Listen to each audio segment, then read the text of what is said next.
Welcome to the Manuscript Academy podcast, Brought to you by a writer and an agent who both believe that education is key The beauty is the people you meet along the way. and that community makes all the difference. Here at the Manuscript Academy, you can learn the skills, make the connections, and have access to experts, all from home. I'm Julie Kingsley. And I'm Jessica Sinsheimer. Put down your pens, pause your word counts, and enjoy. Hey everyone, this is next in our series where we interview agents and editors about what they wish they had in their inbox and how you can make your work more like it if you want to. Today we're talking about how to make your work more addictive. We talk about pacing, structure, even symmetry, and all kinds of great ways to make it so that your book can be read in a single sitting, which is exactly what you want for an agent to keep going. We are happy to welcome Liv Ivanov. She's the newest member of our faculty, and she's an agent at Creative Media Agency. Welcome, Liv. So I'm Liv Ivanov. I'm an associate agent at Creative Media Agency, and I've always had a huge passion for storytelling ever since my neighbor got me into writing back in 2010. And so since then, I've just loved writing as a hobby, storytelling in general, and obviously reading voraciously. And so during COVID, I kind of moved away from and pivoted from my background in project management, operations, and programming to my first love, which is storytelling. And so I started off being a reader for a few literary magazines before taking on a couple internships with literary agencies and then becoming an associate agent at Creative Media Agency. And so I'm super excited for the chance to represent new voices in the industry as well as underrepresented and marginalized voices in the industry as well. And I'm excited to champion stories and share those stories with the rest of the world. I'm looking for a wide variety of stories. I love reading in a bunch of different age categories from middle grade up through adult. I know fantasy and science fiction are some of my favorites, as well as mysteries, thrillers, and horror. And what's on your manuscript wish list this year? I'm super excited to find a few more titles in the adult space. I'm going to be looking in middle grade and YA as well, but for adult, I'm really eager to find a new epic fantasy or any kind of a fantasy. I love sapphic romance stories in the fantasy genre. I'm also looking for a really twisty, tension-filled psychological or domestic thriller, as well as a horror book that I just can't put down. Let's talk about twisty. Can you elaborate on twisty? Yeah, so for me, one thing that's really important in thrillers and horror and mysteries is being able to maintain and constantly increase the tension and urgency in the story. And so I'm looking for fast-paced plots that are constantly increasing that tension and constantly drawing the reader in and making them want to continue the book and possibly finish it in a single setting. Almost to make the book addictive. Yes, these would be addictive for sure. So let's say someone has a work that is low tension, not addictive, not all of the things that keep people reading in one sitting. What are some things they can do if they want to nudge their work in that direction? Oh, good question. For that, I'd say pacing is really important. And so when you're looking at the beginning pages of your story, you really want to see how fast are you getting into the action? How fast are you getting into the inciting incident? I know a lot of writers when they begin, and even veteran writers, they can pitfall in the area of exposition. And so having a lot of info dumping or a lot of instances of telling rather than showing can really slow down the story. And so that's why it's important to move the story along at a compelling pace. And while providing the reader with some details, it is good to get to the action first and do some explaining later. And so definitely looking for that in the beginning pages, and then obviously a very robust plot. You want to make sure that there aren't any plot holes that a reader could easily pick out. You want to, while you're reading, I often like suggesting readers to read their work aloud. That can sometimes kind of help you find spots where the tension is slowing down or there might be a lapse in pacing. And I also think it can be really helpful to reverse outline your story. If you're getting any rejections where they're saying that the pacing feels slow or the tension doesn't feel high enough, reverse outlining and kind of addressing and looking at what happens in every single chapter and seeing if there's any redundancies or any gaps can really help you shore up your plot and make a compelling story. Can you tell us a little bit more about how one would reverse outline? Like, where does that go in the writing process? Yeah, so the reverse outline process normally happens after you've written the book and probably after you've gone through an edit. But basically, what you want to do is take your story and chapter by chapter basically outline what you've already written. And so this is after you've written the story, and it really helps you find places where you might be able to cut, maybe a place where you thought that a plot point that helped, you know, build the tension and round out a plot line is not actually working. It really helps you dig deep and find spaces to improve your story. Would you say there is a perfect number of plot twists per story or per genre? Oh, I've never been asked that before. Um, I wouldn't say that there's a particular number of plot twists. I do think that there are certain parts of a story where plot twists and increasing the tension are really important, though. And so the inciting incident is obviously a place where you want to increase that tension.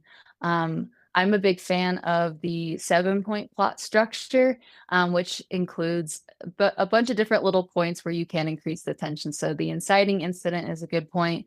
There's what's called the pinch right after the inciting incident. So that's where the characters are completely in the action. They can't get out of it. The halfway point is another spot where normally you want something to happen to the characters where they're moving from reacting to their situation to taking action on their situation.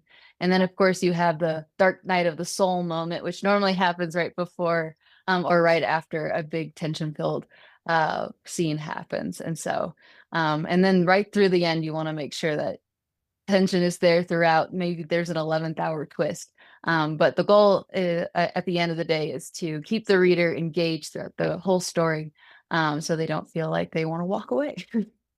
And sometimes you have to change what they're scared of too, so the fear feels fresh. Oh, yes, yeah. You don't want the same plot twist or the same tension to happen for every single twist. You want it to be fresh, but at the same time, you kind of want it to center around a similar theme. You definitely want to kind of change up maybe who the twist happens to, what the subject of the twist is.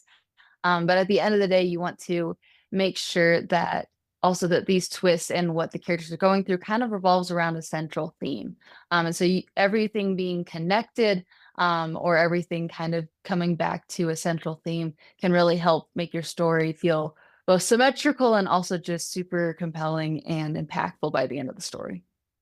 I love that you say symmetrical because, I think of math when you say symmetrical, and I was thinking of all these different patterns and how, we have the inciting incident about, pages 1 through 10, a pinch around page 50, halfway point, and we're looking at all of this as like, yes, it's a formula, but the irony is that using the formula is often what gives it enough life to feel unique. Yeah. Oh man, that's such a good point. Yeah. Yeah, for especially whenever it feels symmetrical as readers and as people, we love symmetry. And so for us, stories feel more compelling, impactful, and just they affect us more emotionally when we feel like the story's coming around to kind of the same point where it started at, but with a different and hopefully better resolution than what the character started off as. And so that's why when it comes to the plot, having plots that, have that first and last out formula with the plot that, you introduce first, the problem you introduce first, that gets solved last, that can be super helpful for just helping the reader feel like the story is ending in the correct way, it's satisfying, and has the biggest impact on the reader. Almost like how there are certain shapes that make us comfortable. Like, is there a golden ratio of plot? I don't know if there's a golden ratio, but I do like the MICE quotient. And MICE stands for milieu, idea, character, and event. And so these are the different types of problems that a character normally has throughout the story. Whether they're stuck in a room, that'd be like a milieu event. They're trying to figure out who murdered their friend. That would be the idea. Character, that is the internal problems that they're dealing with. They want to overcome maybe their social anxiety, maybe they have an insecurity that they want to get over. And then event would be an earthquake rocks their world. And so what's important for the story, I think, and it's not always this way. I don't think that there's a hard and fast rule. I think every story is different. But for the MICE quotient, you want whatever the first problem is to be the last problem the characters solve. And so if there's an earthquake and the character is insecure about their friendship with a friend that they get locked in a room with, you want to make sure they get out of the room, they resolve their issues with their friends, and then that earthquake comes to an end. I think that will really help the reader feel like the story has come to that satisfying end. Well, it sounds to me as if that's a way of finding the mix of the different things that make living on this planet intense and throwing them all together. And then you have a real Yeah. story, right? Yeah, you don't want just one plot line. You want to have what the character's going through, and you want to have the external problems that they're dealing with. And when it gets all thrown together, it's messy, but that's what life is like. And so we want the characters' problems messy. We want them how they're solving the problems to be messy. But at the end, they're going through a journey that will hopefully resonate with some of your readers, and make them eager to invest maybe into more of your stories, or just find a character that they really identify with, and that they can stand behind. What's something that is common between programming and storytelling? I would say it's an iterative process. They're both things that you can constantly improve. I used to work with, I worked at a university on an educational video game. And so part of our job was to program, the scenes in the video game. And it's not a one and done sort of process, just like writing a book isn't a one and done process. You create the story, you create the scene, you show it to other people, you receive their feedback. Maybe that sparks interest to make more edits. And you do that again and again until you're ready to share it with the rest of the world. And so I think there's a lot of commonalities between the two. And if there's ever someone who's made a computer programming based magic system, I would be very excited to see it. I think was it Robert Jackson Bennett wrote Foundry Side series, and that was one of the series that made me excited because I felt like he wrote it from a programming standpoint, and it was such a cool magic system. Do you like it when people use science and turn it into magic and fiction? Yes, I love it. I love it.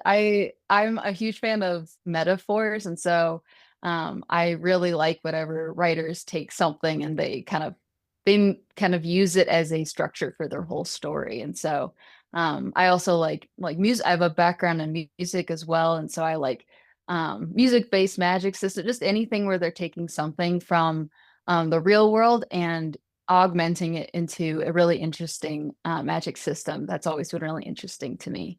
I like both hard and soft magic systems, but hard magic systems, I'm a huge fan of Brandon Sanderson. And so I really like knowing the rules of the magic system, as well as I think it's even more interesting whenever they break the rules, and so what effects that has on the characters in the story. So right now, I think fantasy has become a lot bigger in mainstream for different readers. I think that's largely in part due to the rise in the romantasy genre. I do think that romantasy it's a little saturated just because everyone's really excited about it, but at the same time, there's still more romantasy books coming out. And so for me, I think fantasy, especially with Fourth Wing, you have Akatar. There's a lot of books that made fantasy really accessible. And so I think, really helped encourage a lot more people to get into the fantasy realm. I also do think that, we used to have, very old looking title covers. The cover art has definitely improved, which I think helps encourage more readers to join. But I do think one thing I've noticed with fantasy is what's getting a lot of more people into it, and I think is what going to engage readers faster, is that faster pacing. And so a lot of older fantasy takes quite a while to kind of get into the action, into the exciting incident. There's the walls of exposition in really old, like 1980s fantasy. But now we're getting into the inciting incident in chapter 1, chapter 2, chapter 3. And so I think having a fast-paced opening can really help your story. And at the same time, I feel like there's a lot more TV and film that has been fantasy. I know HBO has been wonderful in creating really great fantasy stories and sci-fi stories. And so I think that it's just kind of gotten a lot bigger with more people engaging with TV, which is maybe, encouraging them to read on a book level as well. And so I'm excited that fantasy is becoming a lot larger and growing in its reader base. And so I'm really excited about that. Nice. Talk to us about horror. So I think horror has gotten bigger kind of in a similar way to fantasy through TV. I think a lot of horror movies and thrillers have become a lot more popular. I also think that in general, more horror romance, horror romantasy. A lot of people are getting back into the horror and paranormal aspects of storytelling. And so I think that that's part of the reason why is we're kind of looping back around into that supernatural area. And I think a lot of people enjoy those faster, snappier books that horror is, with leaving us with really vivid imagery and really poignant themes.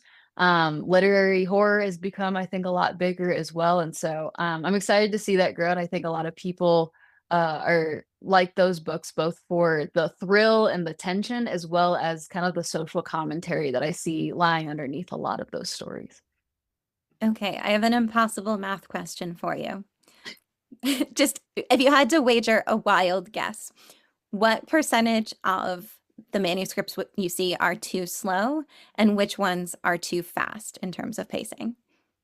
I'd say that like probably 40 to 60% of the books that whenever the stories and projects that I'm reading, whenever I do end up having to pass on them, it is the fact that it feels a bit of a slow opening.